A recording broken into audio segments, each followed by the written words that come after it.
How do you know when you should raise your prices? Well, it's the beginning of the year, and that is the subject on today's podcast. Let's do it.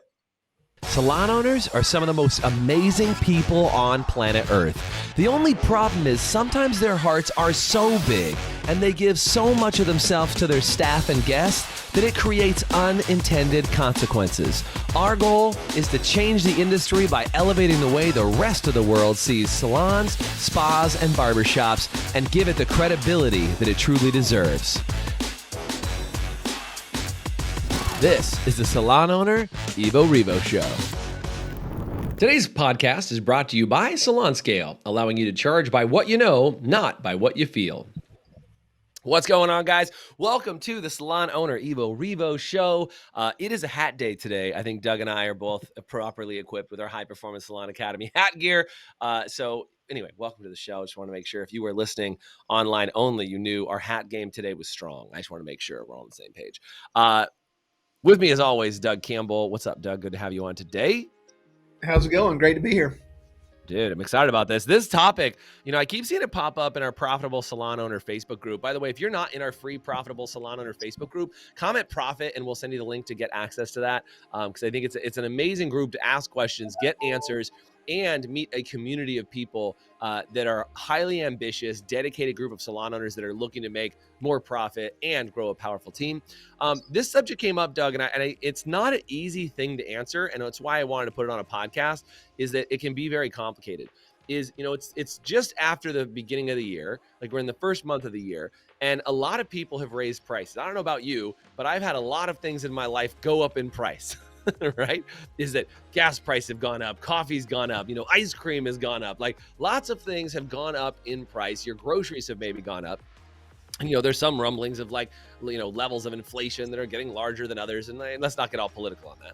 But I do want to talk about how does a salon know when they should raise their prices? Because I think a lot of salons have maybe waited a while or they haven't raised prices in years and then they have a little bit of a price increase. And this is the number one question I get. I want to squash this one early and right up front is I want to talk about this one, is that a lot of salons ask this question, and I want you guys all to hear this on the podcast once and for all. How do I notify my clients of our price increase? And Doug, you and I are on the exact same page with this, is what magical, can we send them our email template for how they should notify their guests or, give them the text script that they can send out? Because how are they supposed to say that again? Yeah. So, the idea, there's no reason to broadcast. It's part of the psychological game that's in this industry.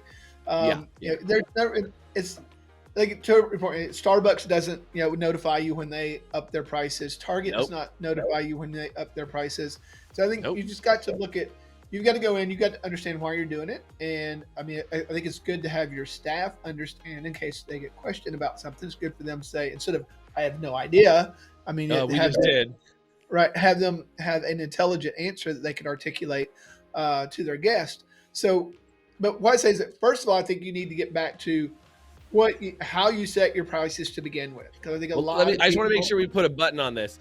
Okay. You just want to make sure I'm clear. You do not tell your clients that you raised your price. I just want to make sure. Let's finish that because I want to go to the next topic too. They will find out when they come in and they understand that such is life. Prices change and you do not have to be notified. The only time that we do any form of that is when somebody jumps a level. And that's as a celebratory, as a celebration, as a congratulations. They've achieved the next level. Due to that, some of their, you may know some difference in their pricing. Please take a chance to congratulate them. Blah blah blah. That's the only.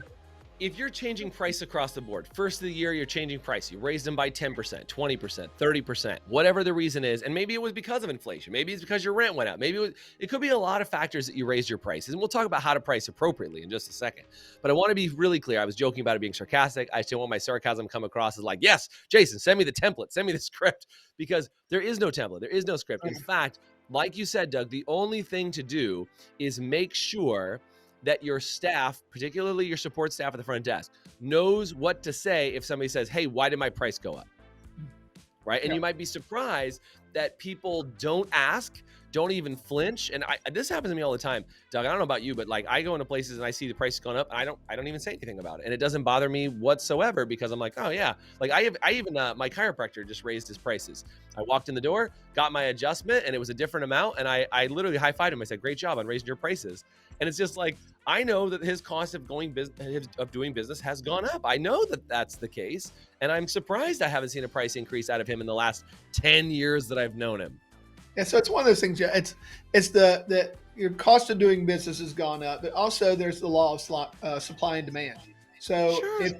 if your time is slammed, your schedule's slammed, then for your salon, then yes, it's time to raise your prices. Period, Right. because your pricing is not in balance with the time that you have available.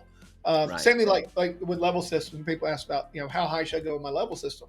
Well, there's definitely a stopping point on the percent of commission that you can pay, but you can in infinity keep going where your prices would jump up this level, your price would jump up at this level, because that's the law of supply and demand. As their books get pressure on them, then it's time to up their prices again to reduce some of that pressure and increase the income.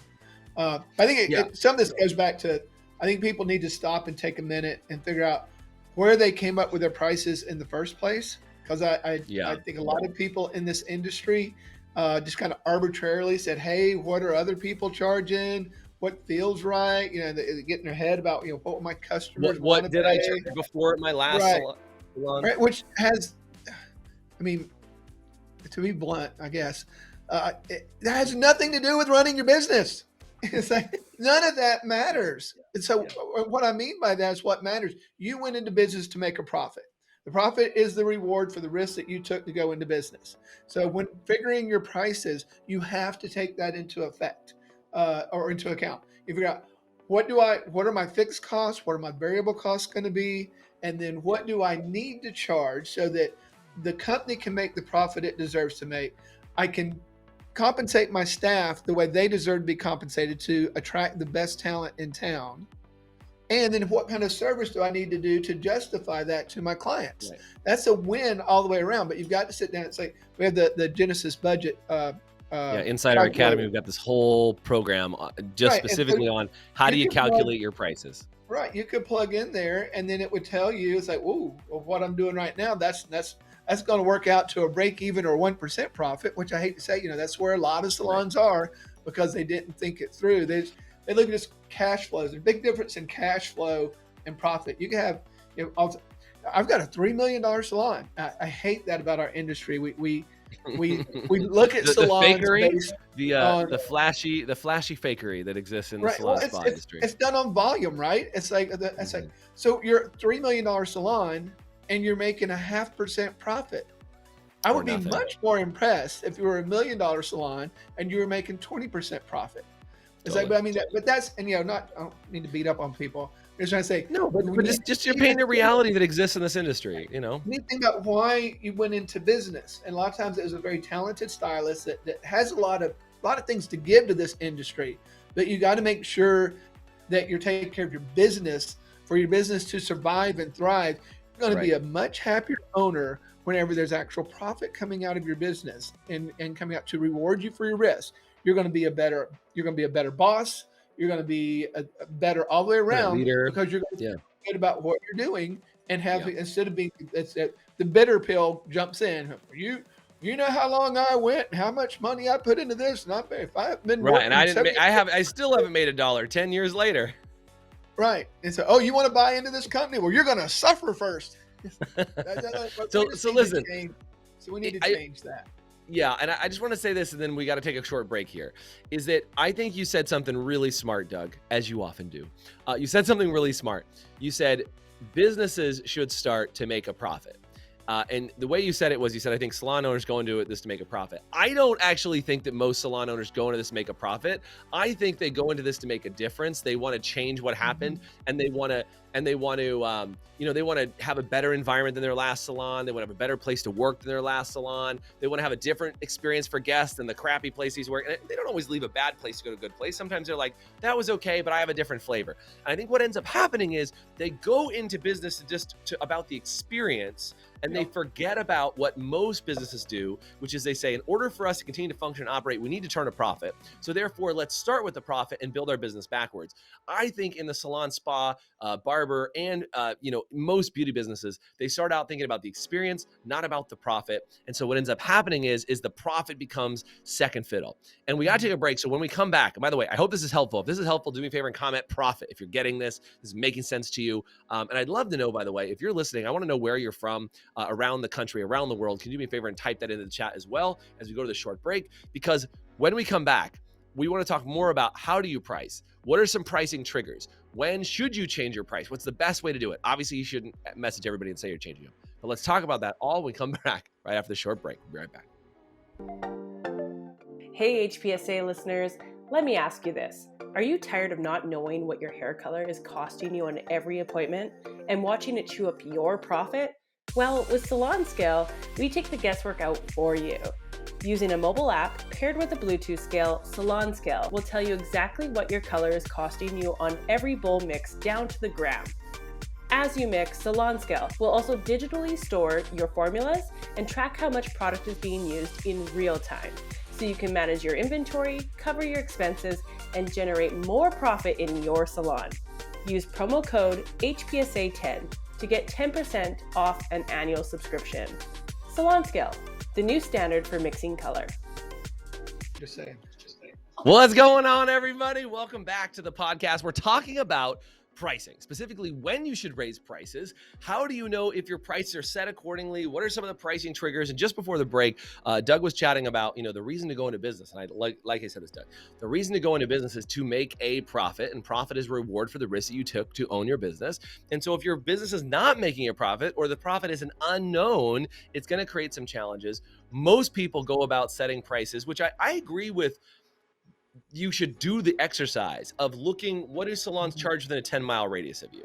But I'll tell you the mistake I've made in the past, Doug, this one kicked my butt in multiple businesses, is that I would look for who charges the most, I would look for who charges the least, and then I would try and charge in the middle. That's what I would do. I'd be the lukewarm, and that's gross. Don't do that. Don't be the lukewarm, okay? I've done that for other businesses. It was like, I know the high end is here, I know the low end is here. As long as I hit in the middle, we should be okay.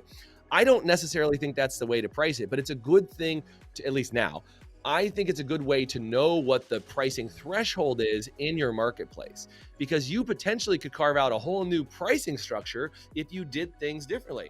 And again, if you are operating in some like gorgeous mansion building downtown, you're gonna have different expenses than if you're operating in a strip mall versus if you're operating in the actual mall or you're operating in a giant building somewhere. So like you said, Doug, we need to start looking as an industry at what are our expenses? And we do this in our Genesis budget inside our academy with all of our clients. We take them through it and we show them exactly how to set their prices to make sure they're making money. Is we have them go through their budget, look at what they need to be charging in order to be profitable and attract the right talent and turn a profit, and then set their prices. But Doug, there's probably some other pricing triggers, right? Like, how do I know? I'm a barbershop owner and I want to know, is it time for me to raise prices? What would be some indicators that are happening in my business that are signs it's time for me to raise my prices? So the two things there, and again, it's a use for my favorite tool in the world, which is the Genesis budget. But because what you do is, so if my fixed cost and my variables start to go up, and I can look at there and say, well, now it's eating into the profit margin that I would prefer to make. And so I say that, so that to me is a trigger. I need to up the prices. The other trigger is that there's too much time. We don't have enough time on our books. We're telling people no. We're turning people away constantly. Can I get in this week? No, you cannot get in this week. So I think that's one of the other ones. So you look at those market pressures, and that's where you keep your price. Always remembering to keep your profit in mind.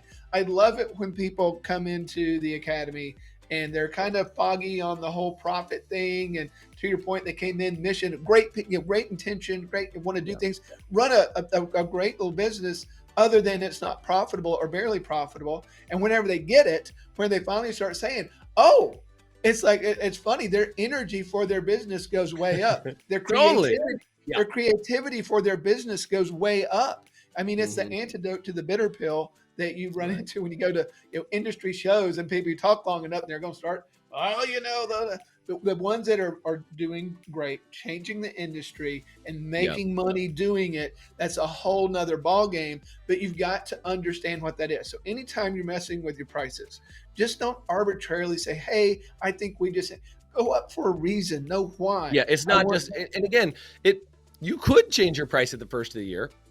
In fact, I think it's a great time to have very little care in the world for people raising your prices. Very normal to see price increase on the first of the year. That's probably the most common time that most people raise their prices, and that would be a good thing to do. But you should, and again, Doug, you were saying this. Some people just say, raise your price, raise your prices, raise your prices. Right. We don't say raise your price, raise your prices. We say raise your prices when it's right to raise your prices. Did you have an increase in expenses? Did your rent go up? Are you starting to have a harder time finding staff? Because, I hear this one a lot, Doug, and this is, I think, a backwards thought, is that people say, well, we're short staffed and we're turning people away.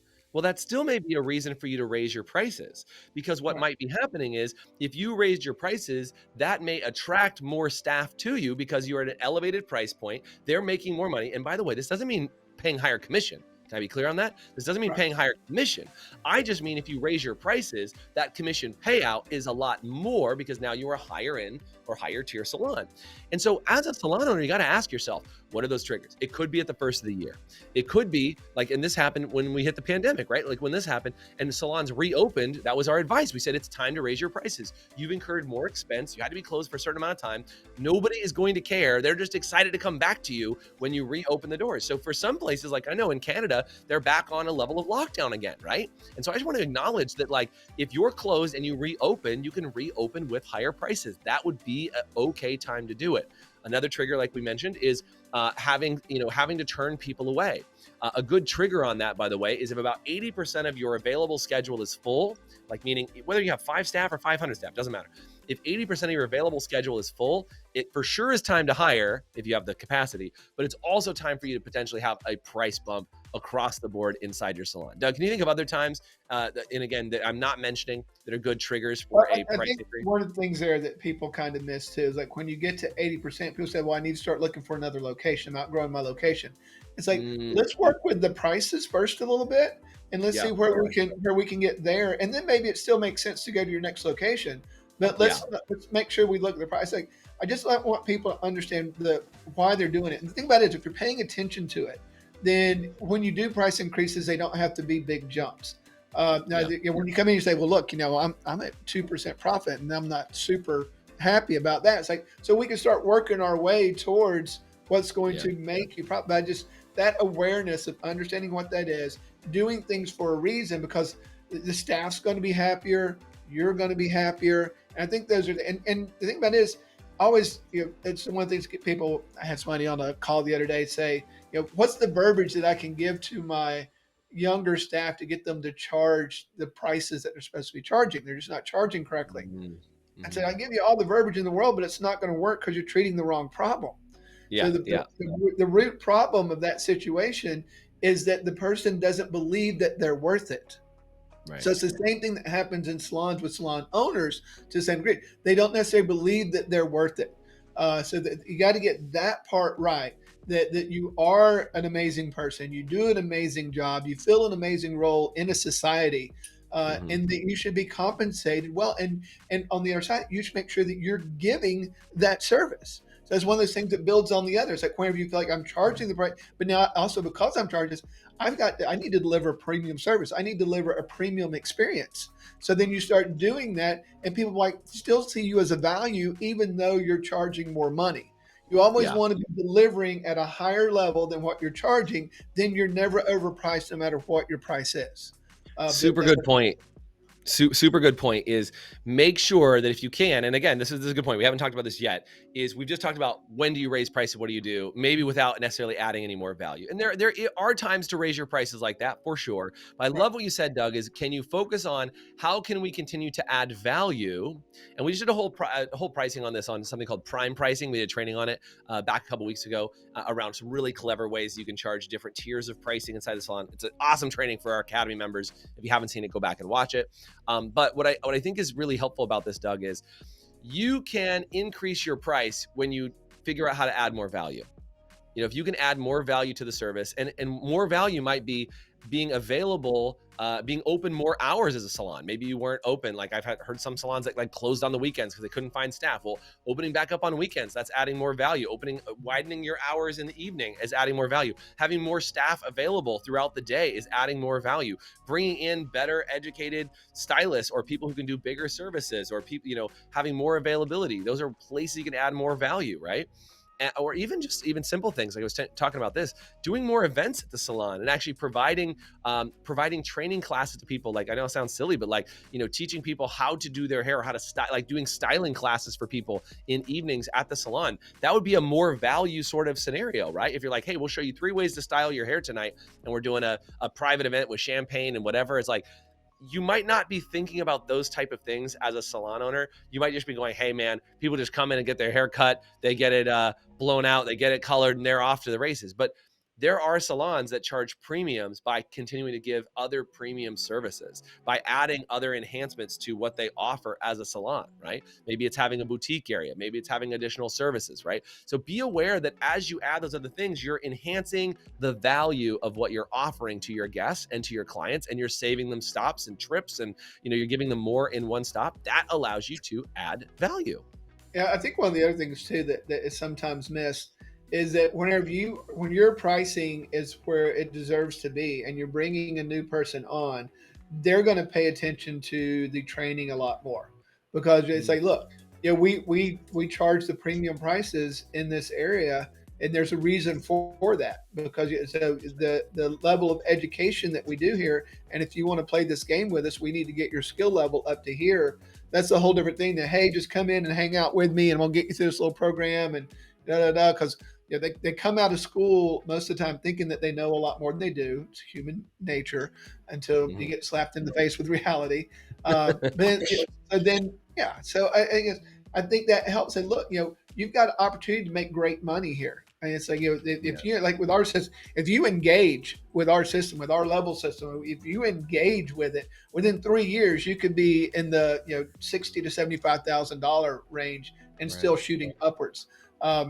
It's just a matter of how you want to approach that. But I think you start to work on that mindset right there of that the reason that we charge, because we work hard, we prepare harder, we train harder, we do it better than anybody. And that's the beauty of the free market. If every salon was competing that way, then there would be no bad haircuts, because everyone would be pushing themselves to be the best, and then being properly rewarded for being the best. Yeah. So instead of looking for ways that you can like save money, cut costs, like I see this all the time. People are like, well, we're going to eliminate our front desk. We're going to go completely touchless. We're going to move to QR codes and scanners, and we're not going to talk about retail. We're going to get rid of that. They can just buy it on Amazon, in our Amazon store, and we'll just get rid of things. And that way we can add more value, right? They're trying to like, or squeeze profit, right? They're trying to get more profit by eliminating things. Whereas I think Doug and I come from the other schools. How do you add things in to create more value and raise your prices accordingly? So we want you to be in an abundance mentality. Know that people are looking for custom services. I mean, I'm not trying to make people be the cheapest thing on the block and cut every cost that you can to just get a basic haircut. You know what? And I'll say this right here and right now. At some point in the not too distant future, there will be robot haircut salons that you can go to, and you push a button and it's going to say, you would like this haircut? We can do it for you. And it's going to do it. And that's going to be a very cheap haircut. We are not at that stage right now. And I think even when we are at that crazy stage in the future, that there will be people who say, I want to pay for an amazing, luxurious experience that involves people, that involves high touch, that involves these things that they will pay a premium for. And so I just want you to know that as sometimes people get the price driven down, you can drive up the price if you add in the quality, you add in the value, and you allow people to seek out the levels of pricing they have based upon the people that are on your staff, based upon their experience, and based upon let them custom curate the experience that they want to have and give them those choices. Yeah, and I think so. Like even like with the front desk thing, people want to like totally get rid of them. It's like, is there technology and efficiencies that can start to automate some of your front desk? Yes, but so how do you leverage that to increase the experience of the client? So you bring a concierge person out that then meets them at the door, takes their coat, takes their purse, and puts it back in a nice little storage area so it's not being lugged all over the salon with them. Talk about what the specials are for the day. Get them the things that. So the thing is, you can leverage those efficiencies, but you don't want to just say, just come in and you just punch some buttons and you check in and no one talks to you. That there's ways of going about it. Where I'm not a fan of cuts. I'm a big fan of efficiencies. Enhancements. Right. Look for where you can use those things, but always thinking about the client experience, because that's the thing about people will exchange their money for an experience all day long. And that's how you win in this industry that it is. It's like a lot of people have gotten some of the experience right, but they haven't got the pricing right to make sure that everything works. I'll give you one last example, then we got to run. Is that to your point, Doug, on replacing the front desk person? What you might be able to do is say, hey, the front desk used to spend a lot of time sitting there one-on-one, sending out text messages and phone calls to the entire database in order to handle that. And there are software tools. Your Salon software should probably do this. If not, you might want to look at another software. But you might have automated systems set up for it to automatically text, automatically do outbound calls, automatically do emails, reminders, and all those things that used to be a person had to sit there and do it. Now you create scale and efficiency with that person, but you've got to get that person to now up level the thing that they should do, to your point, Doug, on like meeting them at the front. And instead of saying, would you like some water, just bringing them water, right? Like all of those things. So walk up with a cold water bottle or walk up with whatever it is that they're going to give them and create that intimacy of experience, because we've taken them away from something that we could replace with a robot, if you will, robot or automation tool, very simply. That's a very simple upgrade. And all of a sudden it frees up their time. Right? Or online booking frees up the time for them to do. But if you just say, okay, we don't need a front desk anymore, and you don't look to how you can add more value to that, that's where the miss is. That's why you're not able to raise those prices. So anyway, I feel like we've gone on a really good roller coaster of pricing today, right, Doug? We've talked about how to raise your prices, when to raise your prices, how to tell all of your guests to raise your price, that you're raising your prices, which by the way, you don't. If you missed that, I just want to make really clear that you don't tell your guests. You just have a reason that you can explain it and talk about it. And it'll allow you to have a really good reason to raise your prices, and it'll help you become more profitable. And if you're listening to this podcast and you're like, dang, I know I'm missing profit on the table because I'm trying to cut to get there and I don't even know my profit number, and you want help with your profit, do me a favor and say profit help in the chat, and I'll message you, or somebody from my team will message you, and we'll get you some support. Because if you're not earning a profit in your business and you feel like you're running a large salon that is not turning the profit it deserves, even if you have coaching, even if you have help somewhere else, we want to help you. We want to support you, and we want to give you the salon that you've always dreamt of. So thanks for joining us on the show today. It has been the Evo Revo Shug with Shug. It's been the Evo Revo Show with Doug. I was already to Doug with Doug and Jason. Thanks for being here today. You guys have a great one. Bye for now. Take care, guys. Thanks for listening to the Evo Revo podcast. Today's podcast was brought to you by Salon Scale, allowing you to charge by what you know, not by what you feel. Please subscribe, leave us a review, and you can always get more information, including show notes and the video episodes at evorevopodcast.com.